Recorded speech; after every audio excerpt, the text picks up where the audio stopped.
Hello grade 8s, this is Mr. Miller and welcome to lesson 2.1 on 2-term and 3-term ratios. We're going to start off with some definitions and examples.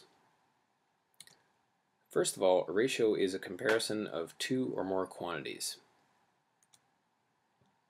A 2-term ratio is a comparison of two quantities that can be measured in the same units. So if you are, for instance, measuring the heights of two people and comparing their heights, you want to make sure that you're using the same units for both. So if it's centimeters for one, it should be centimeters for the other. If it's meters for one, then use meters for the other. If you're using inches for one, again, inches for the other. A part-to-part ratio is a comparison of different parts of a whole group of things with each other. So here's an example. In this diagram, the ratio of red dots to blue dots is 4 to 6. Now, the order is important here. You need to make sure that since red dots were specified first, you count the red dots 1, 2, 3, 4 and write that down first. Next it says blue dots, so count the blue dots 1, 2, 3, 4, 5, 6 and write that down next. Now this reduces the 2 to 3. What you do is you look for the greatest common factor between the parts, and in this case it's 2. So that means that I'm going to divide the 4 by 2 in order to get 2, and I'm going to divide the 6 by 2 as well to get 3. And that's how you reduce to lowest terms. The ratio can also be written in these forms. So instead of using the word TO, you can use a colon, or you can also write it as a fraction, 2 over 3. So this is an example of a 2-term ratio. When we say 2-term ratio, it means that there are two parts. And it is a part-to-part ratio because 4 is the number of red dots. This is only part of the whole picture. To part, and the second term is 6, which is the number of blue dots, and again that's only part of the whole picture. So part-to-part ratios can be written in ratio notation or as a fraction. Moving on to something else. A part-to-whole ratio is a comparison of a part of a group to the whole group. So same example, same diagram. This time we want to know the ratio of red dots to all dots. So it's 4 to 10 because if you count the number of red dots, there are 4. So write that first. All dots, 4, 5, 6, 7, 8, 9, 10. There are 10 in total. Now this reduces to 2 to 5. And again, you look at these terms, find the greatest common factor, and you divide all parts by that greatest common factor. So I'm going to divide this by 2, and I'm going to divide that by 2. And that reduces to lowest terms. I should mention that you're not always going to be dividing terms by 2. So for instance, if you had a ratio that was, let's say, 12 to 18. Sure, you could divide both parts by 2, but actually there is an even greater common factor between them than that. You can divide both of these parts, both of these terms, by 6. So that's what I'm going to do in order to reduce this to lowest terms. 12 divided by 6 gives me 2, and 18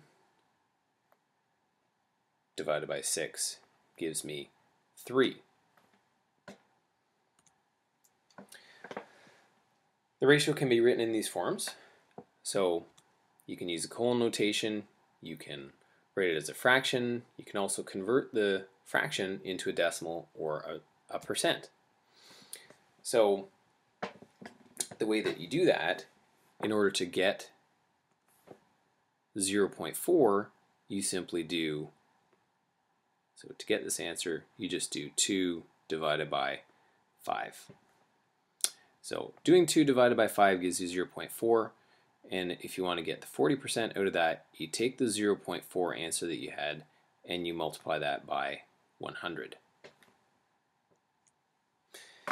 So again, the general instructions here are divide the numerator by the denominator to change the fraction into a decimal, and then multiply that decimal by 100 to change the decimal into a percent.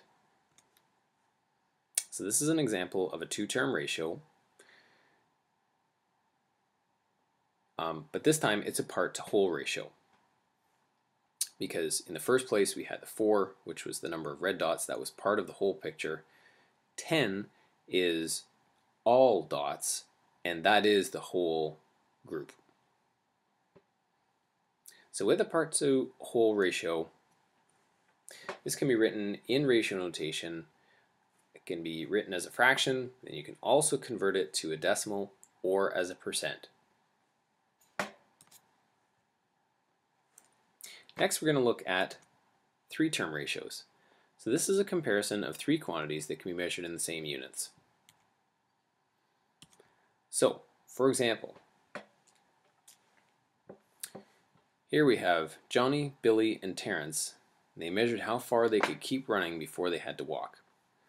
Johnny ran for 800 meters, Billy ran for 1200 meters, and Terrence ran for 2.4 kilometers. The ratio of how far Johnny can run to how far Billy can run to how far Terrence can run is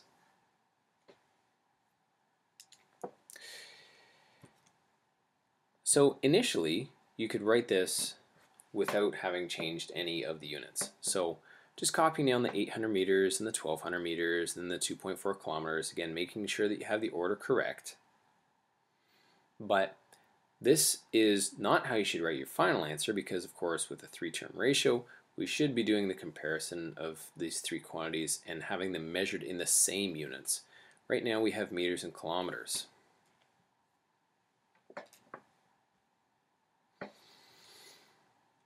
So the recommendation is to change all the terms to match the smallest units. When I take a look at the two different kinds of units that we have here, we have meters and we have kilometers. Meters are a smaller unit than the kilometers. The advantage of changing to the smaller units is that it avoids as much as possible decimals. So all I have to do to change kilometers into meters is I just multiply by 1,000, because there are 1,000 meters in every kilometer.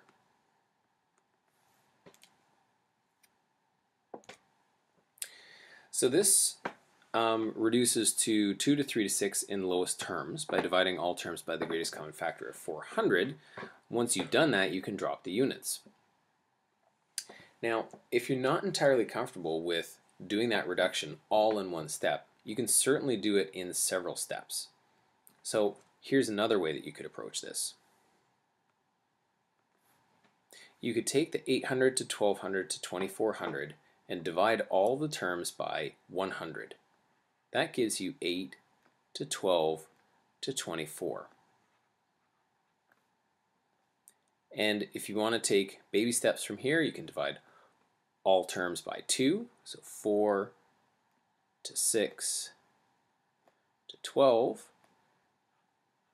And you could even divide again by 2, get 2 to 3 to 6. And now you have it in lowest terms. If it takes you a few steps, that's okay. So that's the end of lesson 2.1. Thanks for watching, and we'll see you in class. Bye.